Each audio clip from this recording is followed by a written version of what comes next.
Hello friends, rankers पाठशाला YouTube channel पर आप सभी का हार्दिक स्वागत है।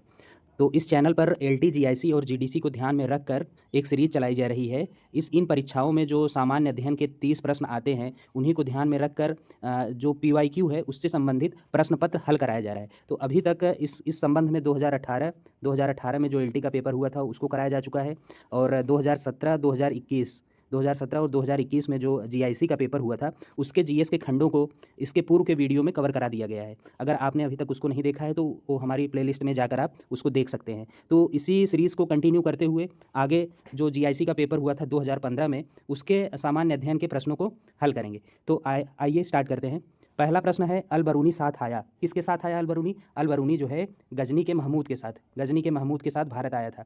तो इसकी एक बार व्याख्या देख लेते हैं। अल बरूनी गजनी के महमूद गजनवी के साथ भारत आया। यह एक फ़ारसी विद्वान, लेखक, धर्मज्ञ था। इसकी प्रसिद्ध रचनाएं किताब उल हिंद, तहकीक हिंद। इसके अतिरिक्त महमूद गजनी के दरबार में फिरदौसी एवं उतबी आदि विद्वान आए। ध्यातव्य है कि महमूद गजनी ने 1009 से 1027 ईस्वी तक भारत पर 17 बार आक्रमण किया। महमूद के दरबारी इतिहासकार उतबी ने इसके आक्रमणों को जिहाद का नाम दिया।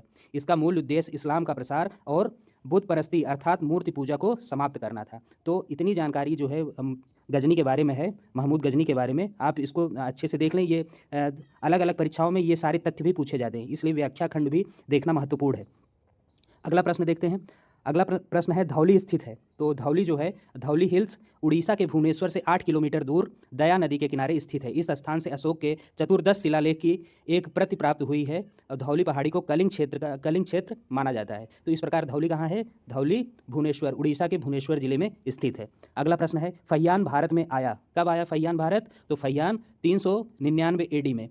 चीनी यात्री फहियान 399 ईस्वी में चंद्रगुप्त द्वितीय के शासनकाल में भारत आया। इसने अपने यात्रा वृत्तांत में मध्य देश को ब्राह्मण देश कहा। प्राचीन काल में आने वाले अन्य विदेशी यात्री विद्वान मेगास्थनीज किसके शासनकाल में आया? चंद्रगुप्त मौर्य के दरबार में। डायमेकस बिंदुसार के दरबार में आया। वहीं अगर डायनोसियस की बात करें तो ये अशोक के दरबार में, और ह्वेनसांग जो है हर्षवर्धन के दरबार में भारत आया।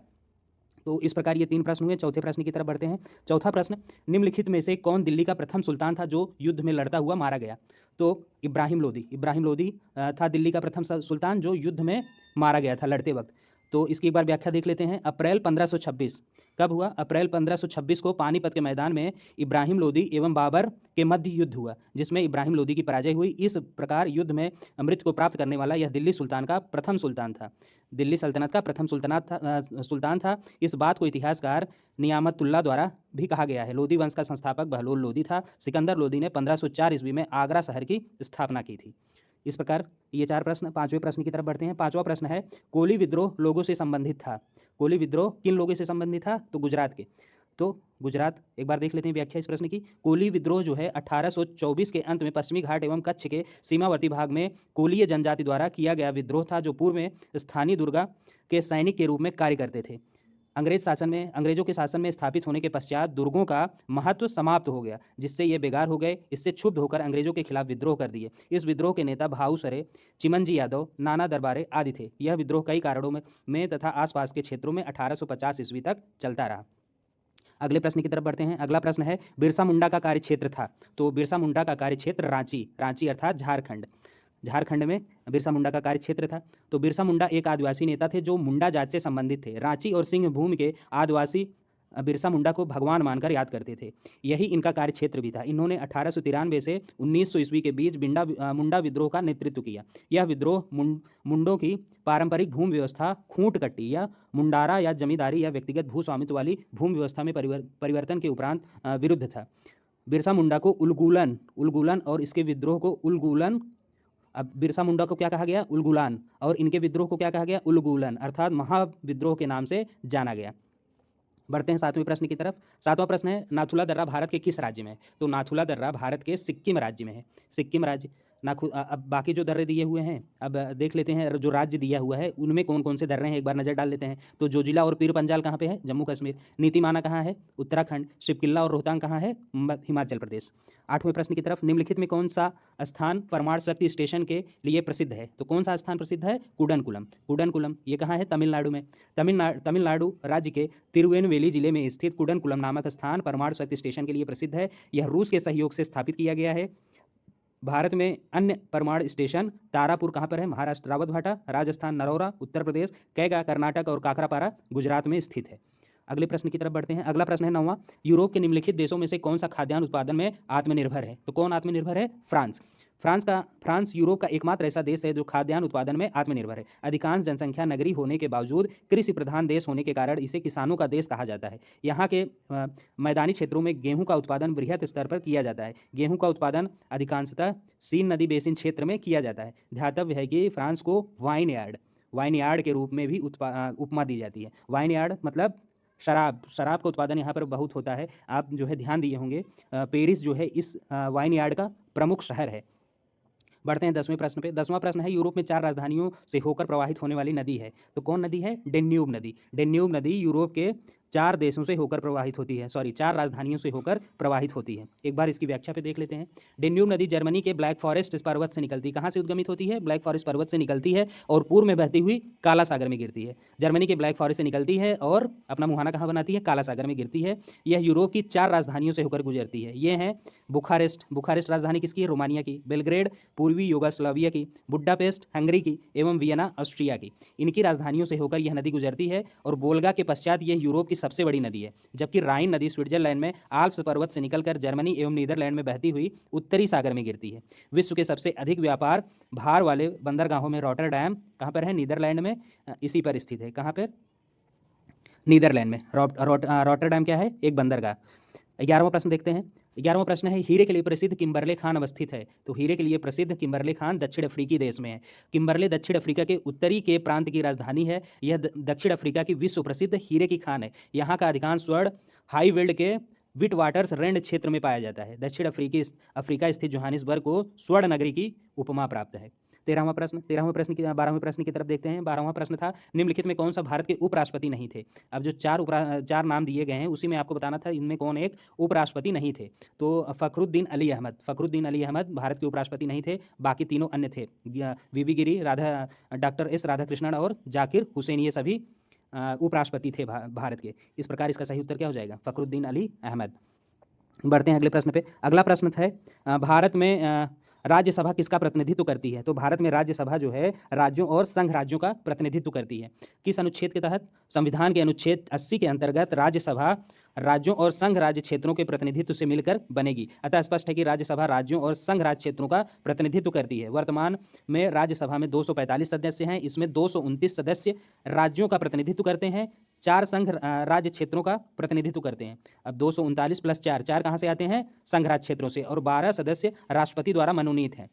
राज्यसभा एक अस्थायी संस्था है और इसका विघटन नहीं होता है, किंतु इसके 1/3 सदस्य प्रत्येक दूसरे वर्ष सेवानिवृत्त हो जाते हैं। राज्यसभा के सदस्यों की पदावधि कितनी है? 6 वर्ष।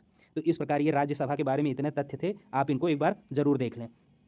अगला प्रश्न है, निम्न में से कौन संविधान सभा के अध्यक्ष थे? तो संविधान सभा के अध्यक्ष जो 4 इसमें दिए हैं, इसमें डॉक्टर राजेंद्र प्रसाद। तो कब बनाए गए थे ये? 11 दिसंबर 1946 को डॉक्टर राजेंद्र प्रसाद को संविधान सभा का अध्यक्ष नियुक्त किया गया। जबकि 9 दिसंबर 1946 को संविधान सभा की प्रथम बैठक में सच्चिदानंद सिन्हा को अस्थायी अध्यक्ष निर्वाचित किया गया। जबकि प्रारूप समिति के अध्यक्ष डॉक्टर भीमराव अम्बेडकर थे। प्रांतीय संविधान सभा के अध्यक्ष सरदार वल्लभ भाई पटेल थे। कार्य संचालन समिति के अध्यक्ष KM मुंशी थे। तो संविधान सभा के बारे में इतने तथ्य थे, आप इन सारे तथ्यों को एक बार जरूर देख लें इस वीडियो में। अगले प्रश्न की तरफ बढ़ते हैं। अगला प्रश्न है 15वां, भारत में जनमत के निर्माण में मुख्य तत्व हैं। तो कौन है मुख्य तत्व? शिक्षा संस्थाएं। तो आधुनिक युग में स्वतंत्र प्रेस मीडिया जनमत के निर्माण में मुख्य तत्व हैं। यह जनमत को जानने का यह सबसे सरल एवं स्वीकृत माध्यम है। स्वतंत्र प्रेस प्रशासन एवं जनता के बीच कड़ी कार्य करता है, एक कड़ी का कार्य करता है। व्यवस्था की समस्याओं, मुद्दों, तनावों, द्वंद्वों, सवालों को रेखांकित करने में प्रेस की भूमिका सर्वाधिक प्रमुख होती है। इसलिए स्वतंत्र प्रेस लोकतंत्र की रीढ़ कहा जाता है। अगले प्रश्न की तरफ बढ़ते हैं। 16वां प्रश्न था, नियंत्रक और महालेखा परीक्षक द्वारा की गई टिप्पणियों पर कार्रवाई करने की प्रथम जिम्मेदारी बनती है। किसकी बनती है? संसद की। संविधान के अनुच्छेद 148 में नियंत्रक एवं महालेखा परीक्षक के स्वतंत्र पद की व्यवस्था की गई है। यह केंद्र, राज्य या अन्य प्राधिकरण या संस्था के महालेखा परीक्षक से जुड़े लेखा मामलों को व्यवस्थित करता है एवं उनका निरीक्षण करता है। इसकी नियुक्ति राष्ट्रपति द्वारा की जाती है। यह केंद्र सरकार के लेखों से संबंधित रिपोर्ट राष्ट्रपति को सौंपता है। ये सारे CAG के कार्य हैं। CAG अर्थात नियंत्रक एवं महालेखा परीक्षक। और रिपोर्ट ये राष्ट्रपति को सौंपता है, जो उसे संसद के पटल पर रखते हैं। उसके उपरांत संसद इन रिपोर्टों की जांच लोक लेखा समिति से करवाती है। अब इन्होंने अपनी रिपोर्ट राष्ट्रपति को दी, राष्ट्रपति उसको संसद के पटल पर रखवाएंगे, फिर लोक लेखा समिति इस रिपोर्ट की जांच करती है, इसके निष्कर्षों से संसद को अवगत कराती है। चूंकि राष्ट्रपति केवल रिपोर्ट को संसद के सदनों के सभा के पटल पर रखवाता है और जांच संसद समिति के द्वारा करवाती है, अतः सी इसका सही विकल्प है। तो कौन इसकी जांच करता है? टिप्पणियों पर कार्रवाई करने की किसकी जिम्मेदारी है? संसद की। 17वां प्रश्न ये जो है करंट से संबंधित था, तो इसका कोई औचित्य नहीं बनता है इस वीडियो में। करंट के जो प्रश्न आएंगे वो सारे नए प्रश्न आएंगे आपकी परीक्षा में, तो इसलिए इसको स्किप करते हैं। ये सारे प्रश्न करंट से हैं। अब बढ़ते हैं हम लोग डायरेक्ट 22वें प्रश्न की तरफ। 22वां प्रश्न है, श्रमेव जयते कार्यक्रम निम्नलिखित में से किसके नाम से जुड़ा है? तो किसके नाम से जुड़ा है? पंडित दीनदयाल उपाध्याय। कब ये कार्यक्रम लागू किया गया, चालू किया गया? 16 अक्टूबर 2014 को प्रधानमंत्री नरेंद्र मोदी द्वारा नई दिल्ली में श्रमेव जयते कार्यक्रम का शुभारंभ किया गया। इसका पूर्ण नाम पंडित दीनदयाल उपाध्याय श्रमेव जयते है। इस योजना का मुख्य उद्देश्य श्रम कानूनों में सुधार लाना एवं श्रम प्रक्रिया को बेहतर बनाना। इसी के साथ श्रम सुविधा पोर्टल और एक नई लेबर इंस्पेक्शन स्कीम को प्रारंभ किया गया। श्रमेव सुविधा पोर्टल पर श्रम से जुड़े सभी कानूनों की जानकारी दी जाती है। बढ़ते हैं 23वें प्रश्न की तरफ। 23वां प्रश्न था, निम्नलिखित में से किस एक को भारत में निर्देशित कोर उद्योगों में शामिल नहीं किया जाता? तो कोर उद्योग में कौन कौन शामिल है, पहले ये आपको जान लेना चाहिए, तो फिर उसी के आधार पर आप बताएंगे कि इसमें कौन शामिल नहीं है। तो आइए एक बार पहले कोर उद्योग कौन से हैं इस पर एक नज़र डाल लेते हैं। तो निर्देशित कोर उद्योगों को किसी अर्थव्यवस्था की बुनियादी माना जाता है। निर्देशित कोर उद्योगों में 8 उद्योगों को शामिल किया जाता है। कुल 8 उद्योग हैं निर्देशित उद्योगों में। कौन कौन है इसमें? कोयला, कच्चा तेल, प्राकृतिक गैस, रिफाइनरी उद्योग, उर्वरक, इस्पात, सीमेंट और बिजली। इन 8 उद्योगों का औद्योगिक उत्पादन सूचकांक में 38% योगदान है। इसका कितना फीसदी? इन 8 को अगर मिला के देखें तो IIP में इसका 38% योगदान है। तो इसमें पूछा है कौन नहीं है, तो सॉफ्टवेयर का जिक्र इन 8 उद्योगों में नहीं है, तो सही उत्तर क्या हो जाएगा? सॉफ्टवेयर। 24वां प्रश्न है, सोनार अधिकांशतः प्रयोग में लाया जाता है। सोनार क्या है? Sound navigation and ranging. Sonar का full form sound navigation and ranging है। और यह क्या है? यह एक उपकरण है जिसे समुद्र की गहराई में स्थित चट्टानों, घाटियों, पनडुब्बियों तथा डूबे हुए जहाज़ों के होने की जानकारी प्राप्त करने के लिए तथा नौ संचालकों या नौसेना द्वारा प्रयोग किया जाता है। यह प्रतिध्वनि के सिद्धांत पर आधारित है, जिसमें पराध्वनि तरंगों अर्थात अल्ट्रासाउंड का प्रयोग किया जाता है।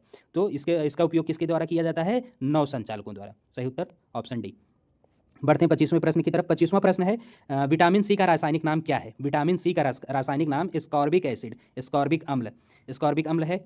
और मानव शरीर में इसकी कमी से क्या रोग होता है? स्कर्वी नामक रोग होता है। विटामिन सी की कमी से मानव शरीर में स्कर्वी नामक रोग होता है। यह जल में विलेय है, एक खट्टे फलों से प्रचुरता में पाया जाता है, जबकि सिट्रिक अम्ल एक प्रकार का मोनोडाइहाइड्रोक्सी ट्राइकार्बोक्सिलिक अम्ल है। यह खट्टे फलों में प्रचुरता से पाया जाता है। यह अचार, मुरब्बा आदि के परीक्षण में प्रयोग किया जाता है। तो विटामिन सी का क्या नाम है? Ascorbic acid.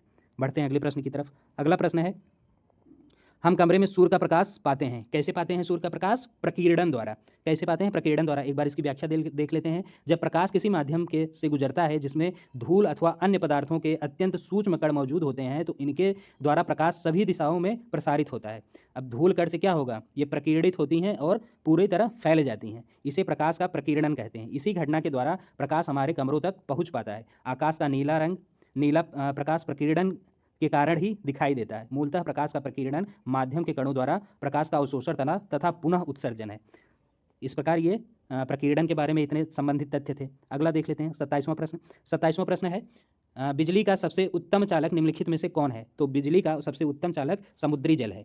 समुद्री जल, उपर्युक्त विकल्पों में समुद्री जल बिजली का सबसे उत्तम चालक है, क्योंकि समुद्र का जल लवड़ी होता है और ये लवण जल को आयनीकृत कर देते हैं, जिससे इसमें इलेक्ट्रॉन प्रवाहित हो सकते हैं। इलेक्ट्रॉनों के प्रवाह को ही हम बिजली का बहना कहते हैं। अतः समुद्री जल बिजली का उत्तम चालक है। तो इस प्रकार जो है ये 27 प्रश्न थे। बाकी 28, 29, 30 ये तीनों प्रश्न जो हैं ये आपके मैथ्स से संबंधित है। मैथ्स के प्रश्नों को हम एक अलग वीडियो बना देंगे, उसमें सारे मैथ्स के प्रश्नों को हल कर लेंगे। तो इस प्रकार ये 27 प्रश्न थे जीएस से संबंधित, जो आपके GIC प्रवक्ता परीक्षा 2015 में पूछा गया था।